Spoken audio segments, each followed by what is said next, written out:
Hi there, this is Julie Annixter. I'm delighted to welcome you all today to our web chat with Chris Trimble, How Stella Can Engage Your Students, which is the most recent edition of our Books as Tools series.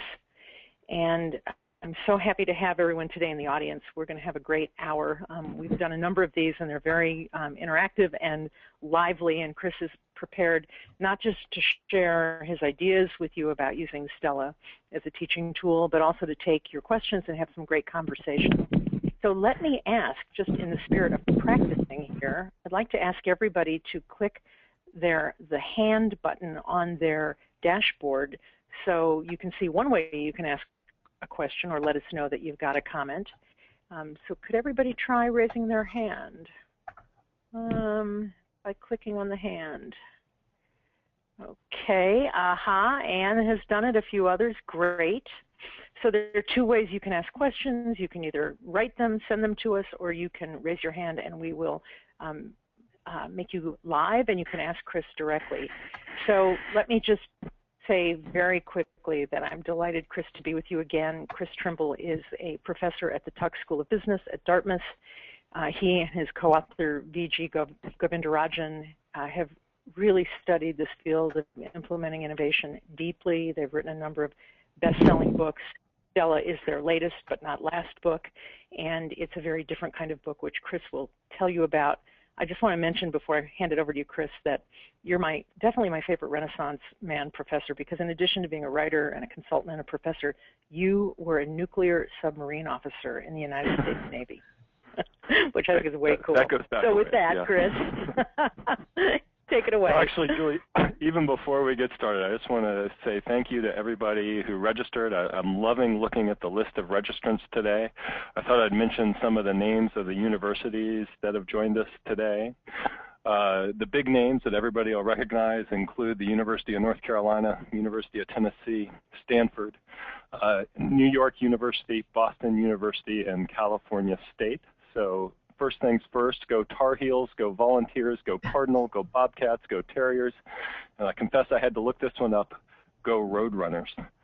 We also have some people joining us from smaller colleges in the states of Kansas, Ohio, Illinois, Pennsylvania, Wisconsin, Tennessee, and North Dakota, and from the country of Finland. So welcome to everyone.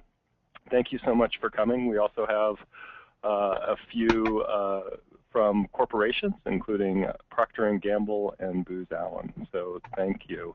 Julie, back to you. Thank you, Chris.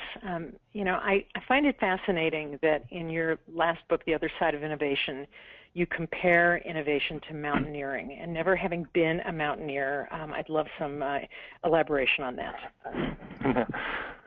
Thanks, Julie. You know, I'm not a mountaineer either, but I do love to hike, and Dartmouth is certainly a great place to be if you enjoy hiking. I'm just a casual hiker. I have a small backpack. I know how to throw lunch into it. But I've always dreamed of climbing a real mountain, something with high altitudes, glaciers, snow. I haven't done it yet, but I've talked to a few people who've climbed Mount Rainier out in Washington State. And from those conversations, I've learned something very important, and that is there's a big difference between an expert mountain climber and a novice. And that difference, quite simply put, is that only the novice will celebrate at the summit. Think about it. And the expert understands that you never celebrate till you're back down to the base of the mountain safely. In fact, the expert understands that the real dangers in mountain climbing are on the descent.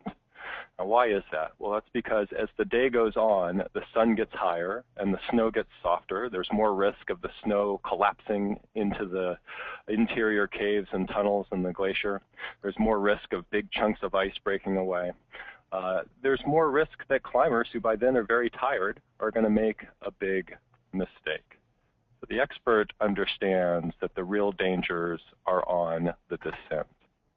As it turns out, innovation is exactly like that. There is a Mount Rainier-like summit in every innovation journey.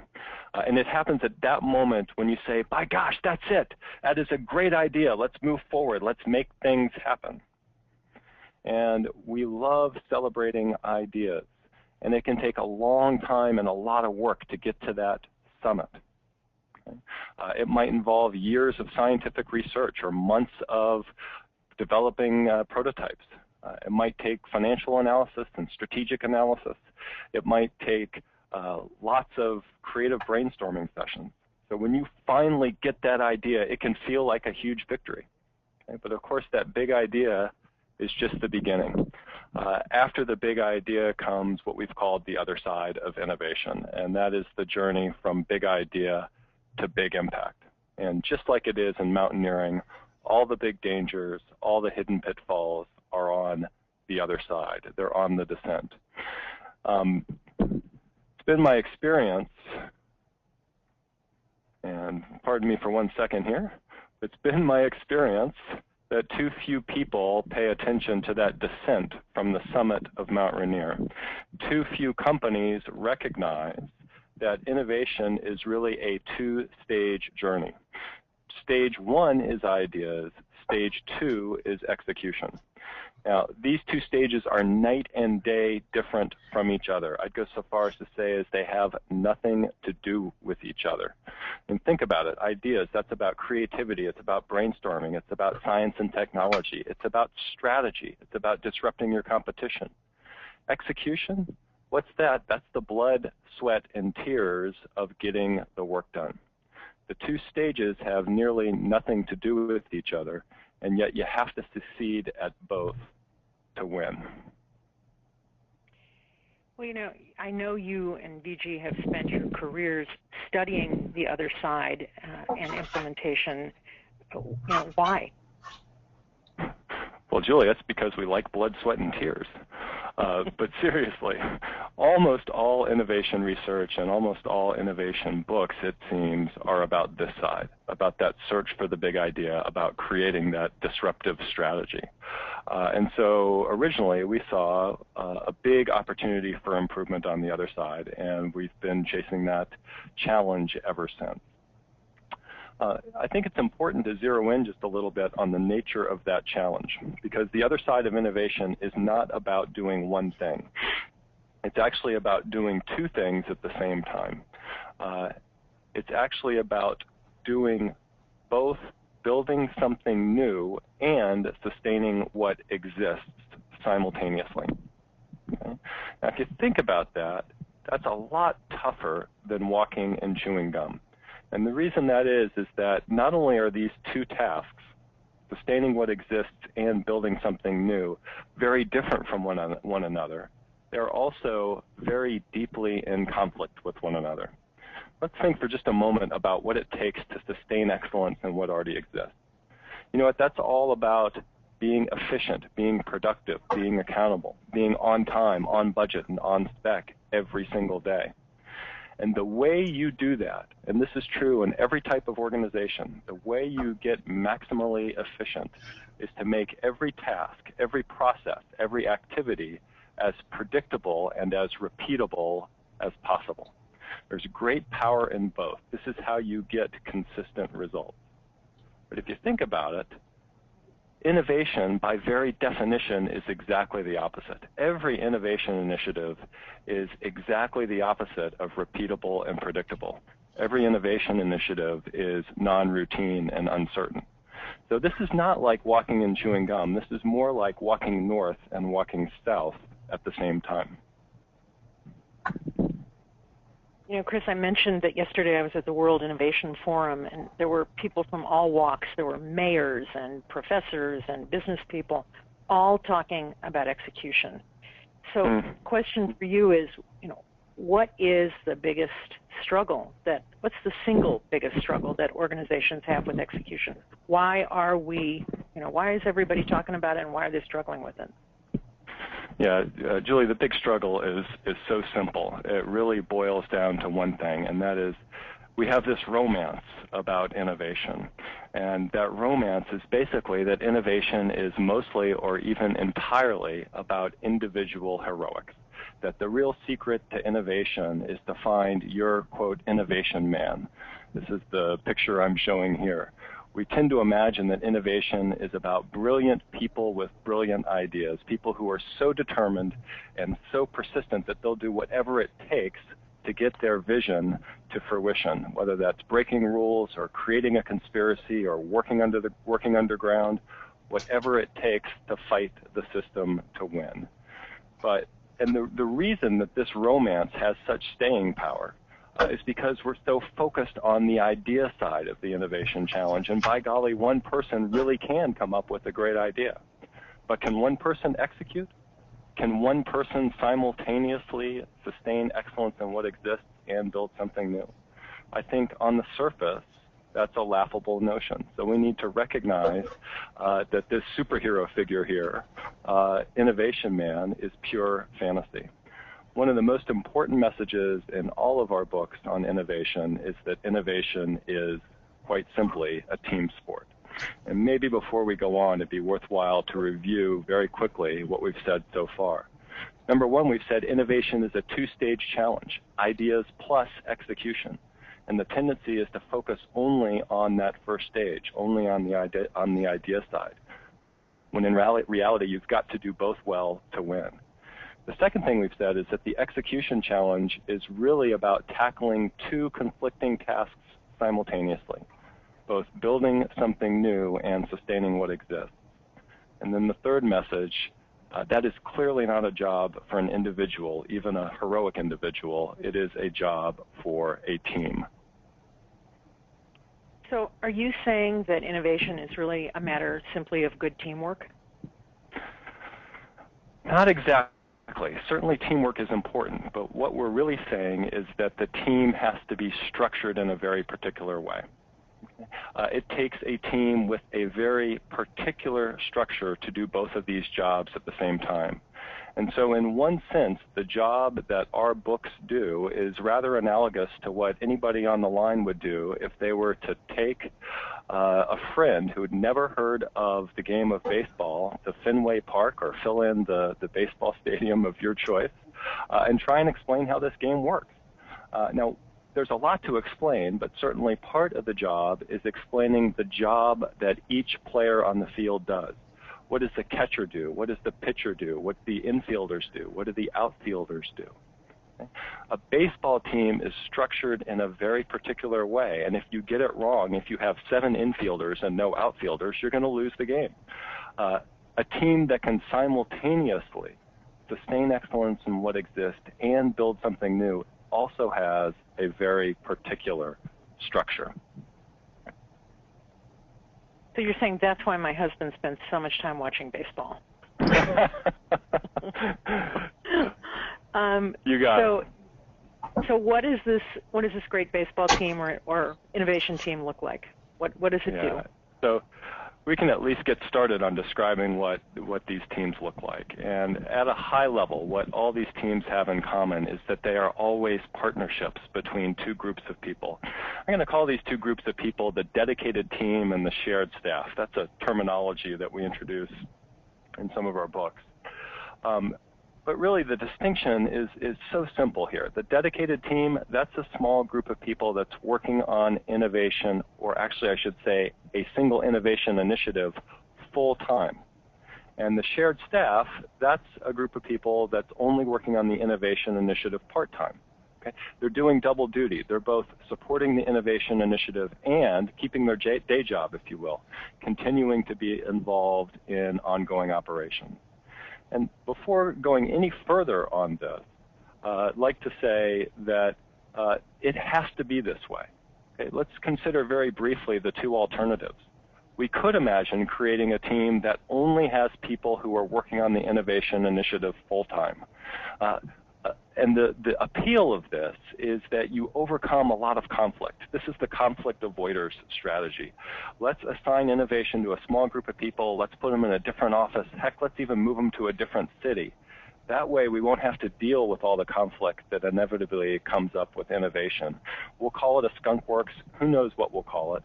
We'll just leave them alone. While that benefit is an important one to think about, the big drawback here is that when you do this, you forfeit the one and only advantage that an established company has over an independent startup. And that is, of course, its ability to build on things that already exist, whether that's a brand or a manufacturing capability or relationships with customers.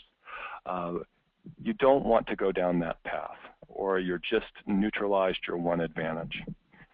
Let's consider the opposite approach, which is to assign an innovation initiative only to people who are working on it part-time.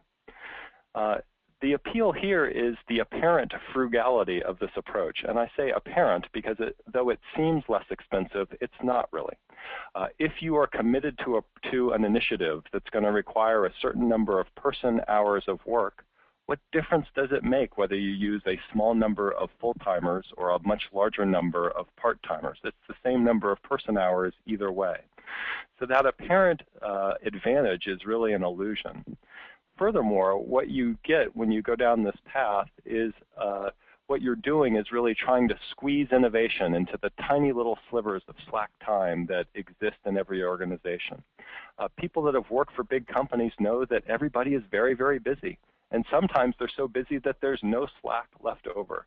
And so this is an approach where innovation can be very easily disrupted or displaced by the demands of ongoing operations. There's another problem here, and it's a little bit more subtle. There's sort of an iron law of innovation execution, and that is that you cannot reorganize people who are working on an innovation initiative only part-time, because doing so is going to be very, very disruptive to day-to-day operations. And remember, the real challenge here is to do both at the same time.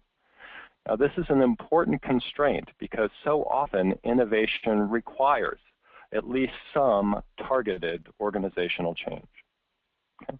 So I think we've now stated very clearly that neither all full-timers nor all part-timers is going to work.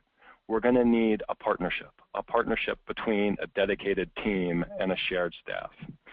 And what all of our books do is go to great lengths to explain exactly how this team model works.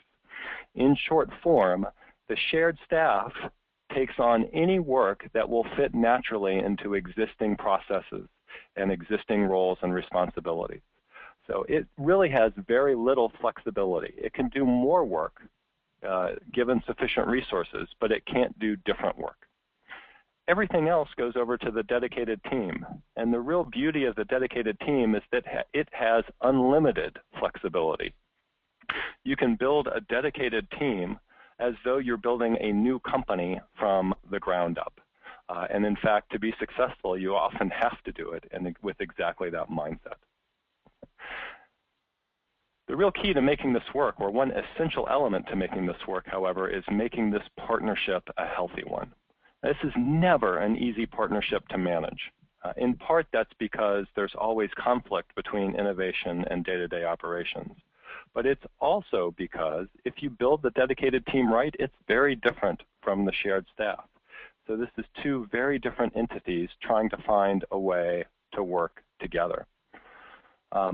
One of the absolutely essential requirements if this partnership is going to work is to have a senior leader closely involved. And it's not too hard to see why. On this diagram, I want to focus your attention center right on that box labeled Project Leader. And by the way, this is the same team model I just showed you, but now with an org chart layered above it. So let's think about that project leader for a second. He or she has both the dedicated team and the shared staff reporting to him or her because that project leader is fully responsible for the innovation initiative. The shared staff, however, also has to continue to report to the existing chain of command. This is very generic here, but let's imagine that that includes a functional head and then a general manager. Now we know that there's going to be conflict, and therefore we know that the project leader and the general manager are going to be at odds with each other. Okay. One of the things we know for certain is the general manager is going to win almost every fight because the general manager has far more power, far more resources under command, far more experience usually, far more connections at the top. And by the way, when the general manager needs something, it's because a customer wants it right now or because we've just got to make that target profit number at the end of this quarter. Meanwhile, the project leader has much less authority, much less experience, generally speaking. And by the way, what their argument is for is to pursue a long-term and uncertain aspiration. This is never a fair fight. And so the only way this partnership remains healthy is if there's an even more powerful force in the mix. A senior leader that understands that it is their job to get their hands dirty and to actively adjudicate the conflicts that arise between innovation and ongoing operations. You know, Chris, I've heard you talk about this slide before, and each time I've heard it, I think about P&G, and I know we've got some P&G folks on the line today, but that is one place where I personally experienced this working very well from a structural point of view. I know that you and VG have done a tremendous amount of field research. What have you learned? What else have you learned about these teams that are in your other books that you would want to share with folks today before we get into the classroom application? Yeah. So the most recent book where we really wrote extensively about this team structure is called The Other Side of Innovation. It was published a little over 2 years ago. And I describe this as a very traditional business book. It is full of very specific advice for making this team structure effective. It is full of examples from companies you've heard of. It has been very well received and well reviewed, and we're very proud of it. It sold some tens of thousands of copies. But if I had to be completely honest with you, I'd have to tell you that this book has taught us a humbling lesson about the power of traditional business books. And that lesson, quite simply, is that not nearly enough people read them and really learn from them. And so, we've got a lot of individual readers out there that consider this book the Bible, the Bible of innovation management. I've got one company that refers to it quite simply as the Orange Book. But individual readers aren't enough because, as we've said, innovation is a team sport. And that's really the motivation behind our work on this book, How Stella Saved the Farm. This is a book that anyone can read in an hour or two. It's fun, it's light, it's a story, and yet it still delivers the same fundamental messages about innovation as our more formal business books. And so we've had a lot of fun with Stella, but most importantly what we've seen is that this is a book that an entire team can engage around. Almost everybody that starts reading this book finishes it, and then they want to talk about it. And that's as true in corporations as it is for students. So that's been the most satisfying aspect of this book. Groups read it and talk about it, and that's the kind of impact that we're trying to achieve. So getting to the core promise for today, how can Stella be used to engage students, whether that's college students, classroom students, or students within a company or managers trying to learn how to implement innovation? Yeah, so first of all, the way to engage students is just to ask them to read the book. And most students are going to warm right up to this, and they're going to love reading the book. You will get a few skeptics. Some of my own most intellectual students will sort of turn up their nose at a story about farm animals and say, why am I reading this? But most students will go right after it, and they will love it. For those two intellectual students, I do a couple of different things. One is I tell them that every detail in this book is drawn from details and actual case studies that we've written. Every detail is based on a real-world observation. And so I come back to students that are a little skeptical and say, of course, I could assign you 10 case studies to read instead. Or you could get it all from this one parable. The other thing I'll say is that though this book has a light feel and a fun feel to it, it has a very serious intent. One of the most inspiring parables I read before writing this one was George Orwell's Animal Farm. Similarly, a book about a farm in trouble that's run by animals. And that's a very fun read, but a very profound message underlying it. That was our aspiration. What this book does for readers is help them see the innovation challenge from every position on the org chart that I showed you earlier. What you see now on the screen is the characters in the book mapped onto that org chart.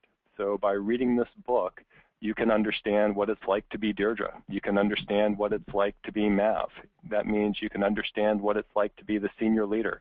You can understand what it's like to walk in the project leader's shoes, the general manager's shoes, and so forth.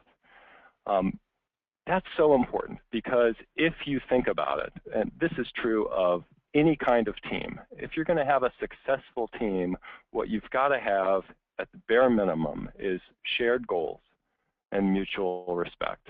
Now, for an innovation team, what's the shared goal? It's to do two things at the same time, both sustain excellence in what already exists and build something new. Mutual respect, that's what this parable can help deliver. As I say, by helping everybody walk in everybody else's shoes, to understand what their role is, what pressures they're under, what emotions they're going to be experiencing at various points in the innovation journey. You can bring this understanding to the classroom by taking 3 steps. And this is one way to do it, and I'm sure there are other ways to do it, but this is the way I've used it in the classroom here at Tuck at Dartmouth. 3 steps. Step 1 is to, after students have read the book, have them form small groups wherein everybody focuses on just one character.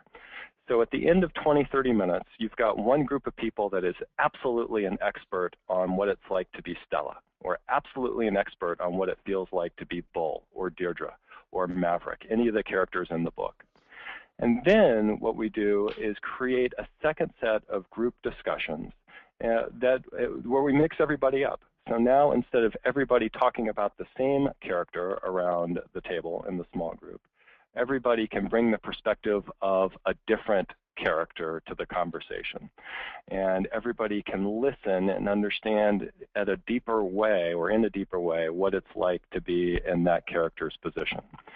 And then finally, the third step is to wrap up with a free and open discussion about who really saved the farm.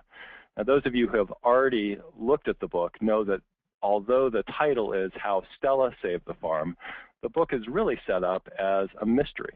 It says practically on page 1 that just because the title says Stella did it doesn't mean that she actually did, and your job is to figure out who saved the farm.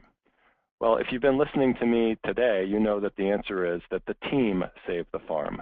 But to get the classroom to that discussion, to that point of view, it's worthwhile sort of making an argument for each individual character.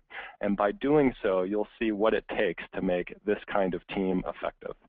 You'll see in particular what every character that is involved on that team needs to do for the team as a whole to do both tasks, to both build something new and to sustain excellence in what already exists. Now, we've also developed a variety of techniques for using Stella in the corporate setting, but before we get to that, I'm very excited to be able to say that I've got 2 special guests with me here today, and I'd like to introduce them now. 2 professors, one from the University of Tennessee, John Hoffman, and the other from New York University, Marilyn Blocker. Both have already used Stella in the classroom with their students, and I thought rather than listening to me talk about it, it would benefit everybody to hear a little bit about what their experiences have been. John and Marilyn, both of you are welcome to, if you wish, turn on your webcam so everybody can see you. But if you don't have that capability or aren't prepared to do that, I've got your pictures up and ready to go. Oh, John, thank you for doing that. Good to see you. And John, let's start with you. Sure. And maybe you could start out just by telling us a little bit about what made you want to use Stella in your class and what your class is about.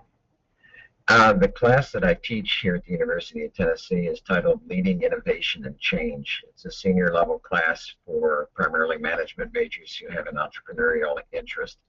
And the class looks at the idea of how do we reinvent the existing firm, how can we leverage the capabilities of the existing firm to have competitive advantage with regard to innovation. And I chose the book because I'd had previous experience using a classroom book that was parable-based. It was titled Raving Fans. That went well. And when I read this book, I really liked it. I'm not a traditional academic. I spent most of my career in the workplace, and I've had the opportunity, the privilege to be a part of a number of these teams. And I read this book, and I immediately could relate to it. That's so-and-so, or that's so-and-so that I've worked with at one point or another. And I hope that students would respond to the parable form and get away from the dryness of a textbook and feel like they can really relate to this. And by and large, it worked very well. Good. And how did students react when they first found out they were going to be reading a story about farm animals? Well, the skeptics in particular are, come on, I finished this kind of stuff in the 3rd grade. I don't need this. Right. But even the skeptics, by the time they got to the end of it, realized there were some very powerful lessons that were implicit in the book. And Can you tell us? Became explicit as the result of the conversations that we had. Thank you, John. Can you tell us a little bit about how you used your time in the classroom? Sure. First of all, let me say that the materials that you have on the website are really, really good. They helped me to put together what I thought turned out to be a very effective module. I split it over 2 days. I took the first day to have the first 2 conversations that you suggest, and I used your little template to form teams. And so we spent 30 minutes, roughly speaking, on just the format that you suggest. Well, why did Stella save the farm, or whatever, depending on the team. And then we cross-integrated them and let each of them make the point. And that pretty much wrapped the first day. These are 75-minute periods. And I told them, go home and reflect on what you've learned about the other characters as well as your own character, and come back the next day prepared to have a more in-depth discussion. So the second day, we had one spokesman for each character champion why their character saved the farm. And that stimulated a lot of conversation, because passions were going at that point as to why, no, that's not right, somebody else did. And there was a lot of Q&A, and I did some of it. The students did a lot of it, challenging each other. And it was a lot of fun to see them actually get it. And it was fun for me to be able to link experiences that I had had and said, no, this isn't fantasy. This is what really happens. And you know, the 2 critical points of the book came through so clearly. That one is that it is a team game. There are going to be human tensions. And if you think about it in terms of farm animals, maybe you can kind of get over the personalities aspect and just get excited. And the second thing is the Einstein rule. You need to have some way of measuring what you're doing, or you don't have learning. And it went very well. I was very excited. John, what did students say about the experience once it was over? Quite a number of them gave me feedback, whether it was in student evals or face-to-face conversation. This was really good. They hadn't gotten some of the stuff that we talked about earlier in the semester, but when they put it together this way, all of a sudden a lot of lights went on, and it was like, okay, learning really took place here. Fantastic. John, thank you. And we'll give everybody on the line a chance to ask questions shortly. But I want to give Marilyn a chance to chime in as well. Marilyn took a substantially more creative approach to teaching Stella in the classroom, which I absolutely loved. I'd love to see lots of experimentation, and I'd love to hear from everyone who does it to find out what works and how the book is being used. So Marilyn, welcome. And could you tell us a little bit about your approach to teaching with Stella? I can, Chris. And my apologies that I don't have webcam ability right now, but hopefully people will still find this interesting. I guess the thing that I want to lead with is that I saw Stella as a common denominator for a wide range of students that I had at NYU. It was an evening class in creativity and innovation, and I had people of various ages in the class and varying experience levels, everything from working professionals in their 30s, 40s, and 50s in manager, director, and VP roles, and then also students with very little work experience. So this was a great way to kind of level the playing field and provide a common denominator for everybody. And then the timing was good. I had actually required the other side of innovation for reading, and just found that with working professionals, the reading just wasn't taking place in the way that I hoped it would. And so I needed a fun exercise, and I had been introduced to How Stella Saved the Farm when Chris gave me a complimentary copy of it. So when I saw that it was now out in print, I had students read the intro of the orange book and then had them read Stella. And it was a spectacular success, really. It followed a very comprehensive midterm that left people feeling pretty exhausted, and it really renewed energy in the class. And I guess just to comment on the creative format that Chris was talking about, since NYU is located in Manhattan, we decided to make it an off-Broadway production. So we did not use the format that was suggested on the website, although I'm sure that's highly effective. I paired students up so that 2 students would represent each character, kind of doing what John did in his second phase, and had each describe their character. And then I actually played McGillicuddy, and I used, besides having some fun with that, I decided to use that as a way of playing devil's advocate and challenging whether or not anybody really saved the farm, or if it was just a matter of luck. Marilyn, just for the people who haven't read the book, I'll throw out that if McGillicuddy is the evil enemy, the villain of the book that the farm has to overcome. But please go ahead. All right. So what I found really useful about the book is that it lends itself to so many other topics that I was teaching in the course. I had a topic on new business development, on business model innovation, on risk and portfolio management, and leadership, and team effectiveness.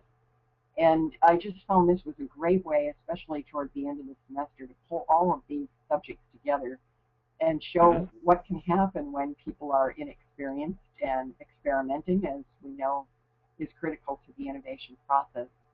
So besides telling an interesting story and being about the execution side of innovation, I found that it was also very useful as a tool for doing an after-event analysis on those other topic areas. Marilyn, terrific, and thanks for joining us, and thanks for your creative off-Broadway approach to having people think through the book in a staged sort of way, I guess we could say. I want to add that I heard back from one of Marilyn's students that they had immediately taken Stella to their own organization, had everybody read it, and had a big discussion about it. They called it, or she at least called it, the most fun that they've ever had as a group. So I was very pleased to hear that happen. I'm going to, before we open it up for Q&A, and when we do open up for Q&A, you may address your questions to me or to John or to Marilyn as you wish. But I want to recognize that we do have some people, many people in fact, on the line from corporations who are thinking about how to use Stella in a corporate setting. And I want to make those folks in particular aware that there are many additional resources for using Stella when you don't have the classroom to work with. We have, for example, discussion guides that are very easy to facilitate. Anyone can facilitate an argument about about who really saved the farm, and we've got a step-by-step guide for setting that up. So if you want to get 8 or 10 people together around the lunch table for a casual conversation, this is a great way to get started thinking about Stella and its implications for your own organization.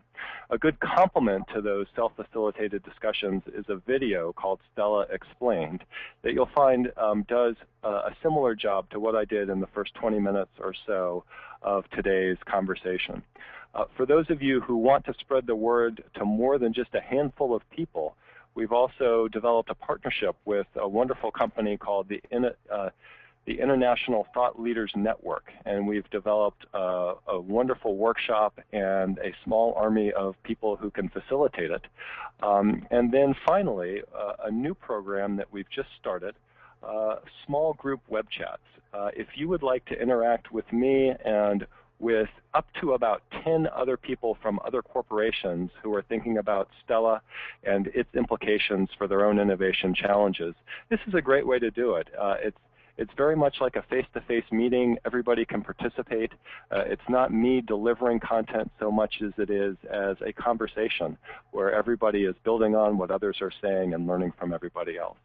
And to learn more about these 4 resources and others, I'm going to give you a very quick tour of the Stella website. Hopefully everybody can see it now. At the very bottom of the home page, you're going to see a link called For Educators. And this is where you'll find the classroom guide that John Hoffman used at the University of Tennessee and was describing. For corporations, you'll want to visit in particular the section called Talk About the Book. And there's a little introduction on this page, but if you click on Get Discussion Resources, this is where you'll find not just one discussion guide, but several for several different situations. So there's the context of a small group of people having lunch, but we also have some tips on how to do it if you've got maybe 30 people at an offsite meeting or more, or how to do it if you want to focus on a specific innovation challenge that your company is facing right now. You'll find that a link to the Stella Explained video on the list of discussion resources there. And let me zip back to the home page. It's on the home page where you can request an invitation to join a small group chat. In order to keep it to 10 people per session, it has to be a 2-step process. You let me know you're interested, and then I send you an invitation for a specific date and time. I also love giving books away, and I'm willing to give a copy, 1 per organization, please. All you have to do is fill out a short form and promise me that you'll tell me what you thought about the book after you've read it. I love getting those emails. Okay, so that's a quick view of what we have available for use outside the classroom. Julie, I want to turn it back over to you now and let everybody on the line have a chance to ask questions. And again, I'm on the line, and Marilyn and John are both still on the line. We're all willing to do the best we can. Go ahead, Julie. Chris, it's Mari here, and Debbie DeLong has a couple of questions. She says, where is Stella in this chart? And then she also says, maybe the innovation hero should not be on the implementation team. Is the innovation hero perceived as biased towards their own idea, so might interfere with the wider adoption of it? Yeah, Debbie, those are fantastic questions. First of all, Stella, we were intending a little bit of irony when we called the book How Stella Saved the Farm. In the following way, Stella in the book is the idea person. She's the one that comes up with the idea for the innovation initiative that may or may not save the farm. And so the instinct is to imagine that Stella is the hero. She's the one that saved the farm. Of course, it doesn't turn out to be that way. She turns into one person on the team, and as it happens, there's no reason why you'd expect the idea person to also play this particular role, but in the story, Stella also becomes a pretty important bridge that helps the dedicated team and the shared staff get along with each other and understand each other. It's pretty clearly not the role that people would gravitate to and say, that's what saved the farm, okay? But it's an important role, one that's sometimes overlooked. Debbie, I agree with your comment that sometimes it's best for the idea person to not be the one in charge of the innovation initiative. If you are overly committed to your vision, it's hard to be humble. And one of the hallmarks of a successful innovation leader is that they're constantly willing to question their own assumptions and change directions and possibly abort the initiative when it's just not working. On the farm, the project leader was named Maverick, and he was willing to question the assumptions, but needed help from another character called Einstein. I'm giving away too much now. But anyway, the very debate that you're describing, or dilemma you're describing, is one that is handled in a fair amount of detail in the book. Chris, just don't give away the long-distance romance. Keep a little secret for the readers. You got it. We have a couple of questions. I think there are some hands raised, so let's see if David Conley would like to ask a question directly. Mari's going to open your mic, David. Go ahead, Dave. David, go ahead. Hi, can you hear me now? Yes. I can hear you faintly. Go ahead, Dave. Very good. I'll try to speak up a little bit. Hey, Chris, I really appreciate it and enjoyed reading your book. I was involved in an innovation program at an Intel Corporation for about 10 years before I started doing my own consulting. And of course, Stella, or the ideas that came in the book were basically open innovation or crowdsourcing or something. And I understand that we're talking about the other side, but I'm curious about your views on the front side of innovation being done in a manner that supports the backside. And a specific example I'd like to talk to you about is Samsung Corporation oftentimes does competitive innovation teams where they'll get 2 or 3 teams together to create innovations, and the winning team then gets proliferated into the organization. And do you think that structure would help the backside of innovation, or do you think that might be a hindrance? What are your thoughts? I have not observed a company directly that has done that, and shame on me, I suppose, but the nature of our research is such that we have to do very deep case histories on therefore a small number of companies. My instinct, though, David, is that the approach that you're describing of having people compete with each other is only going to hurt you on the other side of innovation. You're going to have enemies on day one, people that feel defeated by you and not necessarily want to be in a good, healthy partnership with you. Probably that could be neutralized if there was adequate engagement from the senior leaders in the company and an adequate effort was put forth to make sure everybody was understanding quite clearly that we had to succeed at both challenges, both innovation and ongoing operations, if we were going to be healthy over the long run. That's at least an initial reaction. I appreciate the question. Sure. Thank you. Okay, next let's see. I think we have a question from Madeline. Mari, if you will unmute Madeline. Go ahead, Madeline.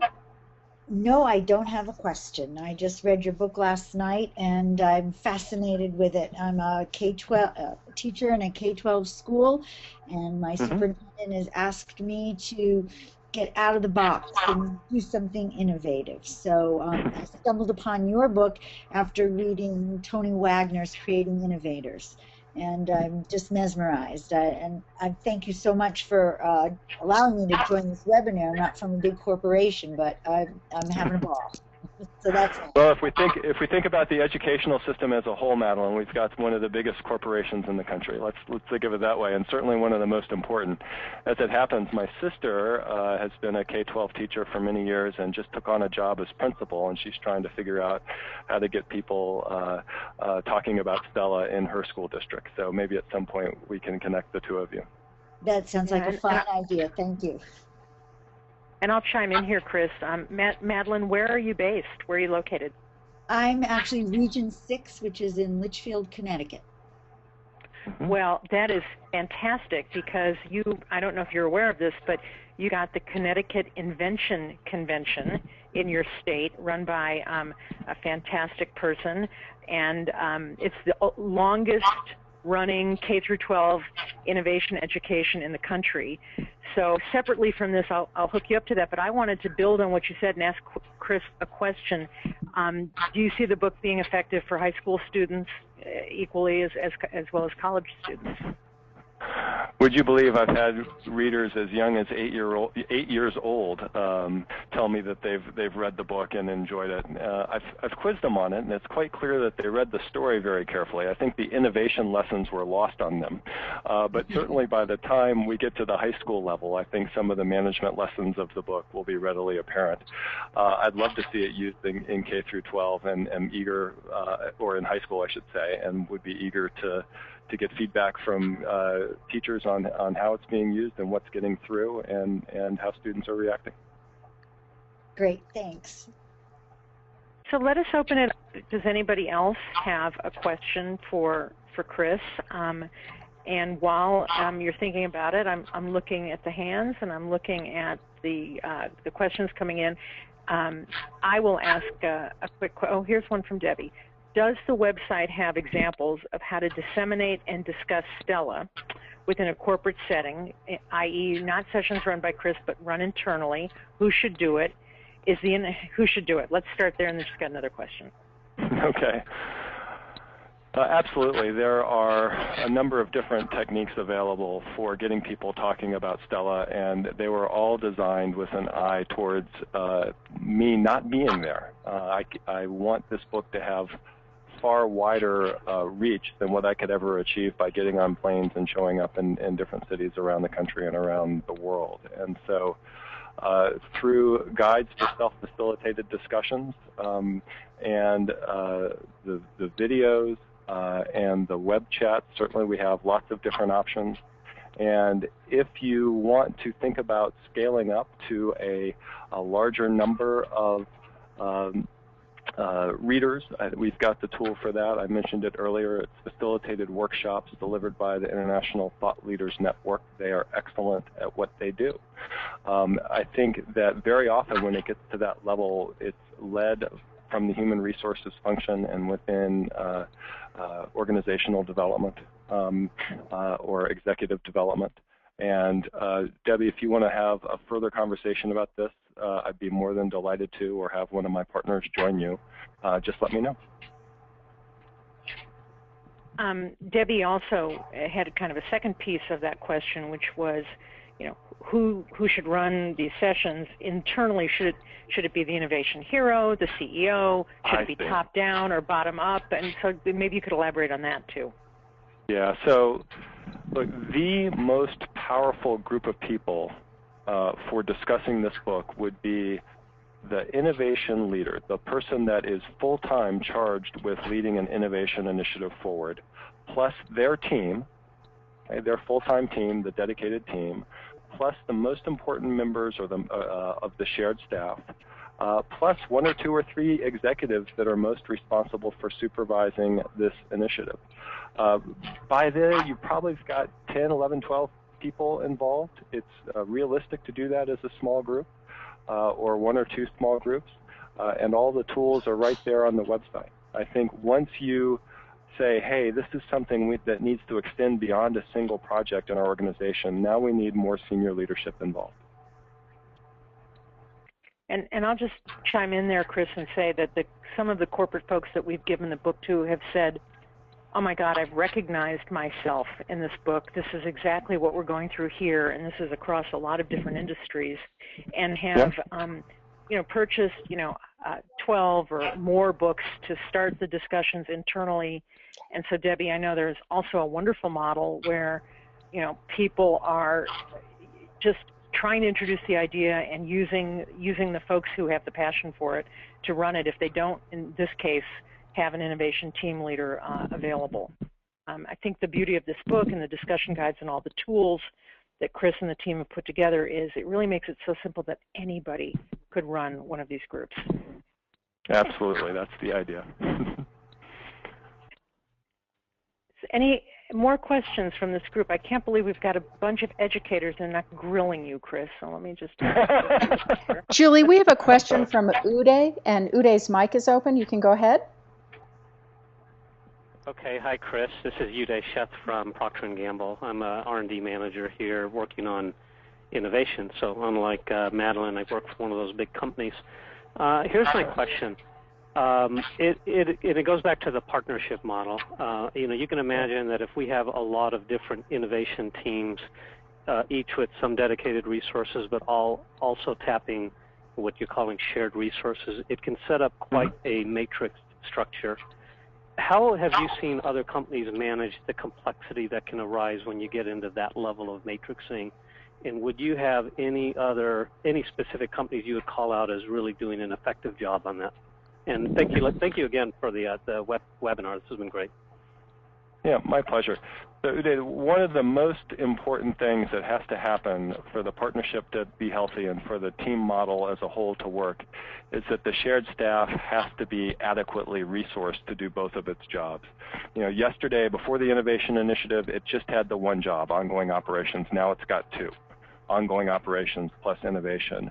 And this sounds like a very pedestrian insight, but it's often overlooked for a couple of reasons. One is, early on in an innovation initiative, when it's very small, look, a little volunteer work from the shared staff might be enough, and you might not need to add any people to it. But the second reason it's overlooked is because of the matrix structures that sometimes exist within large organizations that sort of fragment the resource decision-making process.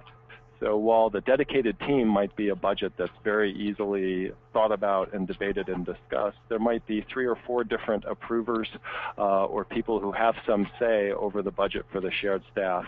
There has to be some mechanism for allocating all the resources necessary for the innovation initiative to succeed, some single meeting where that need is discussed and debated and approved or not approved. Otherwise, you get a fragmentation of decision-making that can really undermine an innovation initiative. Thanks so much for the question. Chris, it's Julie. We're getting to the end here, and I wanted to mention that in addition to all the wonderful resources that you've shown, we're also going to have, we've recorded this session so people can both re-listen to it or share it with their colleagues, and we can also make the slides available, which I know for many people who teach or train, the slides are really, really helpful. And we will be sending out an email to everybody who was on the call today as soon as we've got them both posted. So I just wanted to say that, and also to say that the reason that we at Innovation Excellence have been so excited about doing this project with you, this launch with you, is that we really do see this book as a tool that can really make an impact inside of organizations. So with that, I want to just ask you, do you have any sort of parting comments, advice, encouragement for both the professors, the teachers, and the corporate folks on the line? No, not at all, except to say read the book, enjoy it, get people talking about it, visit the website for more resources, and remember, I love hearing from the field, answering your questions, hearing your reactions to the book. I'll mention, Julie, since you talked about the slot that will be available from today, that if you go look at the Stella Explained video on the website, you'll find an even more comprehensive set of slides that I think the educators listening in will appreciate as they prepare for their classes. Please keep in touch. I will leave this last slide up on the screen. It has my contact information, Twitter handles, and so forth. Julie, thanks so much for organizing another great event. Oh, it's our pleasure, and I just want to say thank you, Chris, and thank you, everyone, for being on, and please come back and spend time with us again, but more importantly, go out and use this tool to implement innovation wherever you are, and let us know how it goes, because we're really excited to hear about people using the book. Thank you, everybody. Thank you, Chris, and we'll be signing off now. Thank you, everyone.